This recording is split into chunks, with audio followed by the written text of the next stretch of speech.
Now at 5 and streaming on CrossroadsToday.com, the details in a new plea deal in a Travis County murder case. And a town near the southern border is seeing a drop in illegal crossings amid controversial border security measures. Plus, a U.S. humanitarian official speaks on the famine in Gaza amid the Israel and Hamas war. Another bright sunny day, looking for a very nice weekend coming up just in time for our 200th birthday. We'll be talking about what the next 7 days will look like coming up a little bit later on.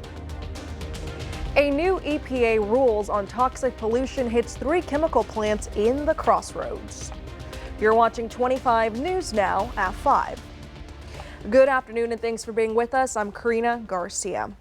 A child was struck by a vehicle this morning in Point Comfort while waiting for the school bus. The Port Lavaca Way reports the incident happened around 7 this morning as the San Antonio Jacinto Street school bus pickup spot. It is unclear whether the child was when this happened. Point Comfort police say the child was transported to a Houston hospital and is expected to be sent home. At this point, no charges have been filed. Beeville Mayor Brian Watson will remain the chief public defender for the 4-county district. The oversight board of the Crossroads Public Defender Officer made that decision Wednesday afternoon. Watson was arrested and indicted last week on charges of misuse of official information. The 34-year-old from Beeville will start as chief public defender on May 6. That district includes not only Victoria County, but Lavaca, Jackson, and Refugio counties. Watson's yearly salary was set at $160,000. So here's your viewer poll this afternoon. You can scan that QR code right there on your screen to vote now. The question is, do you think Brian Watson will resign from the position of chief public defender? Yes now, yes if convicted, or no. We want to hear your opinion on this. Come to crossroadstoday.com/vote to take part. And we're going to have an update later tonight on 25 News Now at 6. 3 chemical plants in the Crossroads will be affected by a new EPA rule to slash toxic pollution. The 3 chemical plants affected are Formosa Plastics, Point Comfort, UCC Seadrift Operations, and Invista in Victoria. The Texas Tribune reports the new EPA rule will affect 80 Texas plants. The new federal limits target 6 cancer-causing chemicals and aims to reduce the cancer risk for nearby communities. The EPA says these plants use dangerous chemicals to make plastics, paints, and pesticides, among other products. And now let's take a quick pause on the news and take a look at our forecast with Chief Meteorologist Mac Bettis joining us now. Well, thank you very much, Karina. Obviously a gorgeous day out there, and we're looking for more gorgeous weather right on through Friday and Saturday. As a matter of fact, remember our stormy weather? It's all up here in New England. High pressure is going to be on top of us, and that is going to keep us on the sunny side of things for the next 7 days. We'll talk more about your weather and your weekend coming up a few minutes from now. Karina, back to you. Mac, thank you. Travis County prosecutors received a plea offer from Raul Meza's defense team. 63-year-old Raul Meza Jr. faces 2 murder charges. Meza offered Thursday to enter a plea and return to prison for 50 years. In exchange, Meza would avoid going to trial and facing a possible death penalty. Victims' families urged prosecutors to reject this offer. He was charged last year with 2 killings that happened in 2019 and 2023. Investigators say they are looking into as many as 10 other unsolved cases that might be connected to Meza. Illegal border crossings is a hot topic in Eagle Pass, but authorities are seeing a dramatic cool down in these crossings. Texas state leaders say it's proof their efforts to secure the border are working, but immigrant advocates see it quite differently. From the ground and from the air, Eagle Pass's Shelby Park, the center of the illegal immigration debate recently, seems considerably more quiet than it's been in some time. Texas Department of Public Safety officials say in the last 2 years, they'd average anywhere between 2,000 to 3,000 illegal border crossings in this area daily. Now it's down to about 5. You're saying, give us our park back. These numbers are down. We want the park back. Yes. America Garcia Graywall is with the Eagle Pass Border Coalition, who's calling for the heavy military and police presence at Shelby Park to go away. Do you think you'll get it back anytime soon? We've seen a lot of problems go away, and so our expectation is that Governor Abbott is going to run out of money, he's going to run out of political oomph, because people will see through his political theater, and they're going to say, hey, $13 billion, billion with a B, We have things that we care about more than we care about hating on asylum seekers. And we think they're going to yank the rug out from under Governor Abbott, and they're going to say, give these poor people their park back. In a statement, a Texas DPS spokesman addressed the drop in illegal crossings here, saying, "We attribute the decrease in illegal entries at Shelby Park and Eagle Pass to the presence of Texas DPS and National Guard. It's a much safer location because of the fact that we've been there and providing barriers and consequences to those who cross illegally. In fact, we saw those consequences for ourselves back in January when illegal border crossers were arrested for trespassing into Shelby Park." Immigrants advocates like Garcia Graywall refute the state's claim, saying the drop is due to increased enforcement efforts on the Mexican side of the river. They're being stopped by Mexico before they get to the north. And then every step of the way, it's making it harder and harder to get up here. While some debate the reason, the numbers reflect a more than 90% plunge in migrants trying to cross here. The looming concern now for people in this border town is whether Texas' controversial law, SB 4, which allows the state to arrest and deport migrants for crossing illegally, will win the ongoing appeals in court and become enforceable. It is a political show. They're doing it for votes. The future of Senate Bill 4 or the future of Shelby Park currently remains unclear. Now, over in Iowa, a new immigration law makes it a crime to be in the state after being deported or denied entry into the United States. That law goes into full effect July 1st. Officers will be able to arrest migrants in most places, but not in school, places of worship, or healthcare facilities. Under this new law, migrants will have to accept a deportation order or face prosecution. A similar law in Texas is blocked as a federal appeals court considers whether it's constitutional. Over in Dallas, an update to a chain reaction crash. Police have issued an arrest warrant for the culprit, NFL player Rashee Rice. It's still unclear if the Super Bowl champ will face prison time. This morning, Kansas City Chiefs wide receiver Rashee Rice waking up a wanted man, criminally charged for his involvement in that Dallas highway crash that left 4 people injured. The impact was crazy. We could have flew out. The Dallas Police Department issuing arrest warrants Wednesday to both Rice, who they say was driving the Lamborghini, and 21-year-old Theodore Knox, allegedly behind the wheel of the Corvette. Police say the vehicles caused a chain reaction collision involving 4 other vehicles. Kayla Quinn had her 4-year-old son in the back seat of that silver car, which was totaled. It was very traumatic. Authorities say the occupants of the Lamborghini and the Corvette then ran from the scene without stopping to determine if anyone needed medical help or providing their information. Both Rice and Knox now face 1 count of aggravated assault, 1 count of collision involving serious bodily injury, and 6 counts of collision involving bodily injury. Rice posting on Instagram last week, "I take full responsibility for my part in this matter and will continue to cooperate with the necessary authorities. I sincerely apologize to everyone impacted in Saturday's accident." The NFL telling ABC News they continue to monitor developments in the matter. Rice's attorney has said his client has taken full responsibility for the crash and has been cooperative with authorities. But Dallas police decided on charges that could change the trajectory of Rice's career, especially that aggravated assault charge, which carries a maximum of a 20-year sentence. Matt Gutman, ABC News, Los Angeles. 3 people are hurt after gunfire during a Ramadan celebration in Philadelphia yesterday afternoon. Authorities arrested 5 people. They say they were teen shooters. 4 males and 1 female are currently in custody. One of the males, a 15-year-old boy, was armed and confronted a police officer. He was shot in the arm and in the leg. He was taken to the hospital in stable condition. Police say another 15-year-old boy suffered a bullet wound to his finger, and a 22-year-old shot in the stomach is also reported to be in stable condition. The top U.S. humanitarian officer says there's credible evidence famine is occurring in parts of Gaza as the war between Israel and Hamas rages. U.S. Aid Administrator Samantha Power is the first to publicly agree with a recent assessment that a famine is already taking place. Power spoke about this during Wednesday's hearing on Capitol Hill. She says the worst famine conditions are likely in the northern region of Gaza. You think that it's plausible or likely that parts of Gaza, and particularly northern Gaza, are already experiencing famine? The methodology that the IPC used is one that we had our experts scrub. It's one that's relied upon in other settings, and that is their assessment, and we believe that assessment is credible.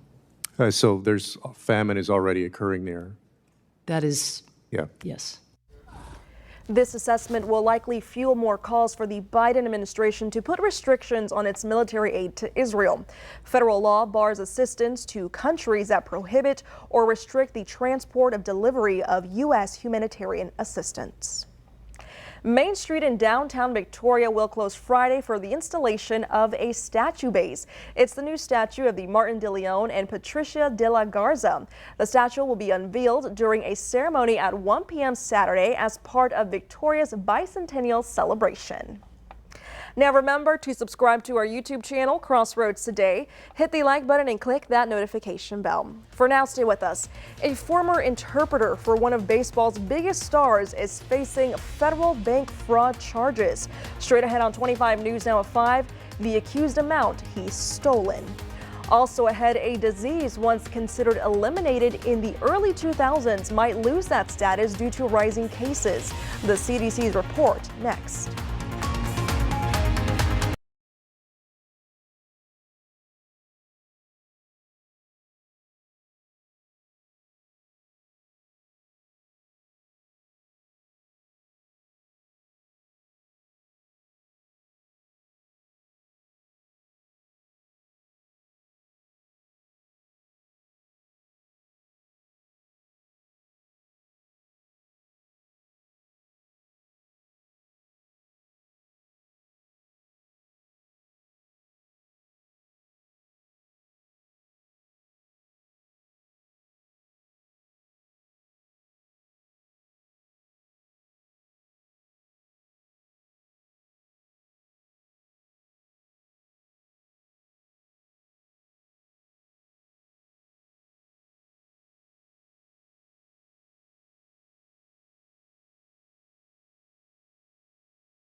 O.J. Simpson, a former NFL star, has died at the age of 76 on Wednesday.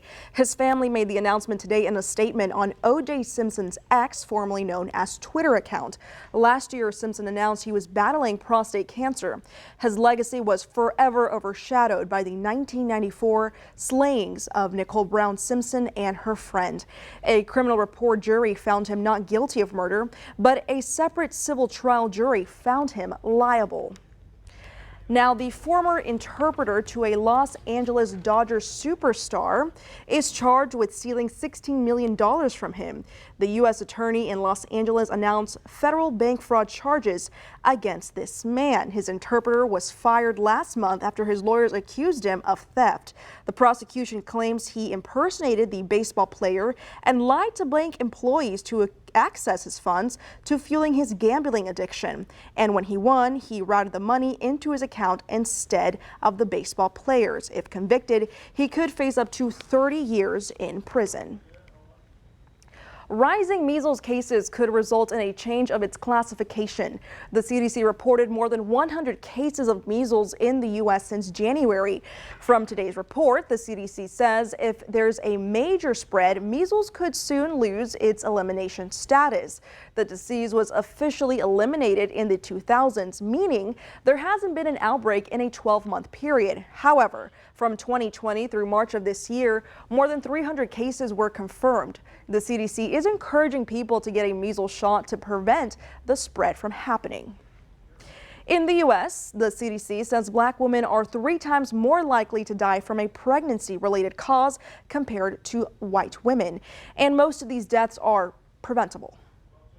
It's an alarming rise. The maternal death rate in the U.S. keeps inching upward. The latest CDC data from 2021 shows more than 1,200 women died of maternal causes, up from 754 deaths in 2019. And the situation is even worse for Black mothers because their maternal mortality rate is more than twice that of white patients or Hispanic patients. The leading cause of pregnancy-related deaths is mental health conditions, followed by excessive bleeding, heart conditions, infections, blood clots, and high blood pressure. Lack of access to good health care is also a key factor in this crisis, says Dr. Tochi Iroku Maliz with the American Academy of Family Physicians. You have hospital closures, so we call them some OB deserts, where hospitals have shut down their labor and delivery wards, and so they don't have the nursing staff, they don't have the physicians and the other techs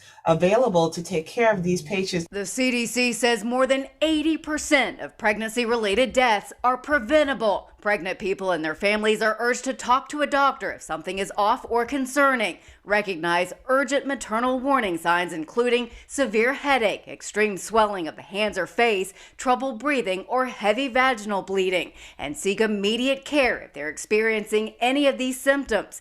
Women should also share their pregnancy history during each visit with their doctor. More than half of maternal deaths happen up to a year after birth. Maternal health care doesn't stop after the patient gives birth. For Health Minute, I'm Mandy Gaither.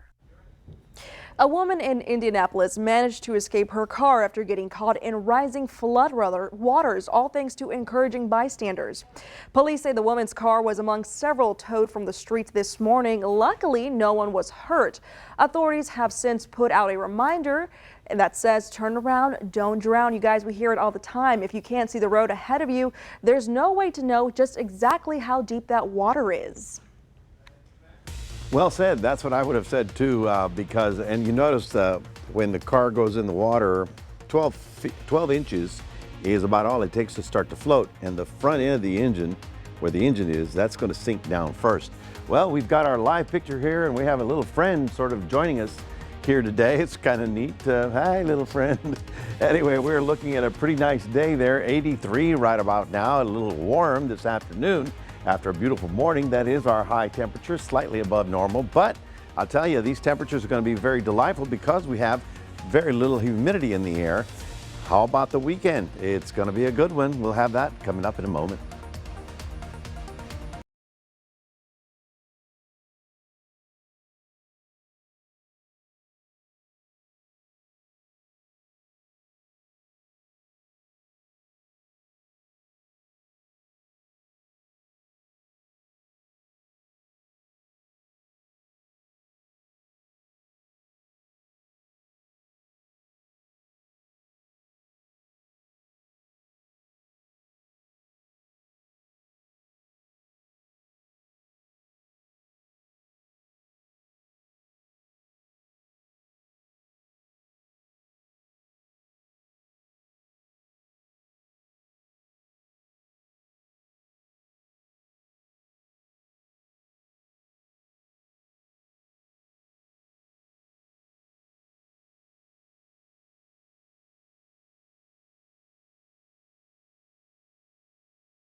Well, if you got plans for the weekend, if you don't have any plans, I'd make some right now because it's going to be a very nice weekend. As you can see, absolutely not a cloud in the sky as we continue with that fairly nice northeast wind that always brings the low humidity. And because the winds have settled down, our fire danger has settled down. And so all of the advisories that we had up a couple of days ago have pretty much settled out. All the stormy weather is on the East Coast. In fact, this is our storm that came through here just a couple nights ago. It is really winding up, as you can see, right about there. And right here in San Augustine, Florida, they just had, I just got word of a confirmed tornado. So things are looking good for much of Texas. There's a line that went through. As the line went through, San Augustine is south of Jacksonville, and they did have a tornado. We'll probably be hearing about it this afternoon or evening as the evening wears on. 82 is our forecast high for tomorrow. Friday's looking spectacular. So is Saturday and Sunday. In fact, it's not until Monday that we start seeing all the Gulf air start rolling back in. So this is Future Tracker going forward to Thursday, well, that's today, and then forward into Friday. And all of a sudden, by the time we get to maybe Sunday, we might start picking up a little bit of humidity, and then the low clouds will start rolling in on Monday. But still, temperature staying in the 80s. So big low up there, that's the nasty weather. Big high down here, giving us terrific weather for the next couple days. We're going to be under that for 2 good days, and then it's not bad, but by the time we get to Monday and Tuesday, it's going to be rolling around and bringing us back that Gulf air to the point that you'll see the morning cloud cover, but afternoon sun, it'll be more humid, and we are looking for a mid-80s by next week. There is a storm on the horizon way over there out on the west coast. However, its chances of making it to Texas are pretty slim because, folks, we're getting real close to the end of what might have been a fall or even a winter. And what that means is that we're going to turn around one day and it'll be summertime. All right, a good looking day tomorrow in Port Lavaca, up to about almost 80 degrees, mostly sunny skies. Southeast winds are back for sure. They'll be 10, 15 miles an hour. Partly cloudy. Cuero getting up to about 81, 82. And here's your forecast as we head off into the weekend. Looking good. Partly cloudy on Saturday and Sunday. Mostly cloudy by Monday, Tuesday, and Wednesday. But you can see temperatures will be warming up as we get in there. That front that you saw on the west coast may have something to do with this. That's 7 days from now, so I wouldn't worry too much about it. So on Saturday is the unveiling of the new statue of Martin de Leon down in the De Leon Plaza. And if you haven't seen the remodeling, I was checking it out last week, you should go down. There's bathrooms now. It's pretty exciting. So that's your 7-day forecast, reminding everybody that we do have a QR code. We'd love for you to scan that and put Crossroads today on your phone. We'll toss it back to Karina. Thank you, Matt. Coming up next on 25 News Now at 5, we're going to take a look at your stocks. Plus, mortgage rates once again on the rise after March inflation's report.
Taking a look at your stocks, the Dow down 2 points, the S&P 500 up 38 points, and the Nasdaq up 272 points. Oil down $1.19, closing at $85.02 per barrel. Mortgage rates drifted slightly higher this week after low March inflation numbers. The 30-year fixed rate mortgage averaged 6.88% in the week ending April 11th, up from 6.82% the previous week. Although rates have stayed steady in recent weeks, higher than expected inflation numbers could move things in the wrong direction. With those persistent prices pressures, economists aren't expecting mortgage rates to fall below 6% at any point this year. Now, gas prices keep rising in Victoria. Yep, I feel it too. AAA Texas reports the average gas price per gallon in Victoria is $3.19 a gallon. That is up 11 cents from last week. It's up 24 cents from 1 month ago, and it's an increase of 5 cents a gallon from a year ago. AAA Texas reports higher demand and rising oil prices will likely nudge pump prices even higher. And stay with us. We're going to take one last look at your forecast with Mac when we come back. Plus, new paintings of characters have been uncovered in Pompeii. Plus, here's a look at World News Tonight right after 25 News Now at 5. Coming up, O.J. Simpson dying of cancer, the disgraced football great, the slow-speed chase, and the trial of the century that gripped America. Also, tornado watches in several states and castaways rescued on a deserted island next.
Today is National Pet Day, so don't forget to share your pet photos with us by sending them to staff@crossroadstoday.com.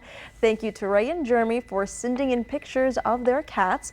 And thank you to everyone who keeps on sending those furry friends. I see your emails. Those are some cute babies you guys have. Well, now, archaeologists have uncovered stunning new mythological creatures at the archaeological site of Pompeii in southern Italy. They found a banquet hall with walls painted black and decorated with characters associated with the Trojan War. The dining room is about 49 feet long and 20 feet wide. The city of Pompeii was buried under ash and volcanic glass during the eruption in 79 AD. Since the 1700s, archaeologists have been unearthing the city frozen in time. Wow. Yeah, it's pretty amazing. Think about it. The city was an active city. Volcano buries everybody, and it's all still under there. Yes, the city frozen in time. We just need to find, where it is. Pretty amazing stuff. Now, a dining room painted black. Are you sure? It was the times back then. That was what they were going for. How are you going to light that? It's going to be hard to light. Anyway. With torches and whatever they had back then. I guess. Maybe it's black because of the torches. There you go. Well, folks, we got a great looking weekend coming up. Anything you have planned outdoors is going to be terrific, even a little grilling and chilling. But I know a lot of people are going to be downtown volunteering to help clean up the city and celebrate our 200th birthday. So we've got excellent weather all the way through, low 80s. Next week, we bring back a lot of the humidity and the cloud cover, but we'll still be pushing up into the 80s. And the big question is summer actually here without us knowing it? That's the question. I think it is, right? I think we could go for a swim right now if we really wanted to. Pretty much. I'm guessing that the outdoor pools are beginning to warm up by now, so it's something to check out. Alrighty, thank you, Mac. And thank you for being with us. We hope to see you back here tonight for 25 News Now at 6.